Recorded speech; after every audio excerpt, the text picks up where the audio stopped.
Is there anybody that deserves to find love more than these two attractive individuals? I don't think so.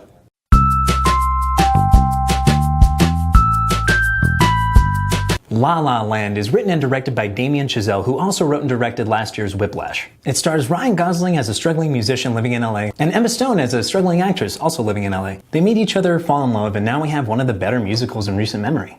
One of the interesting things about this film is that a lot of people are talking about how it's nostalgic and it's kind of a call to old Hollywood and the old musicals that used to be produced back in the day. A lot of that has to do with the way that it's directed. Everything just has so much energy to it, and everything is shot with a certain style, and there's a lot of visual humor to be had. The costume design and the production design are very well done, and there are visually striking dance sequences, where the choreography of it all is really impressive. Another thing that helps this movie out is the chemistry that Ryan Gosling and Emma Stone share. It all just feels really natural, and it's almost like you're watching two individual people come and connect and fall in love and sing together and laugh and dance. But their chemistry is really good, and you want to see these two characters end up together. Most of the songs in the film are good. Some are better than others,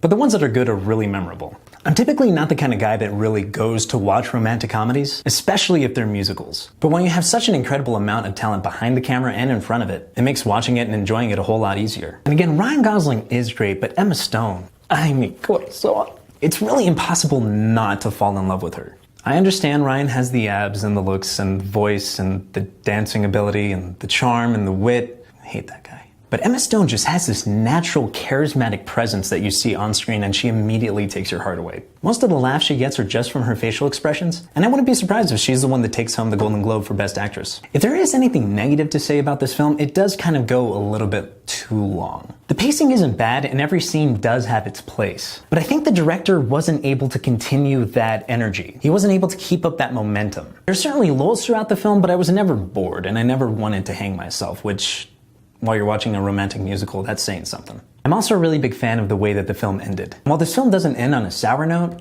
it's certainly realistic. It's good to have a film that's so optimistic and happy end on that kind of a note, because not only does it make it more realistic, but it makes it more memorable. So guys, all in all, La La Land is an incredible film. Yeah, it does go on about 15 minutes too long, but it's still an exquisitely choreographed, well shot, well acted, very charismatic and enjoyable musical that's a love letter to romantics and dreamers and artists. And when a film contains subject matter such as that really calls out to the people that are probably watching it, it leaves a lasting impression. I would certainly recommend it. If you haven't seen it yet, do yourself a favor and check it out, even if you don't like musicals.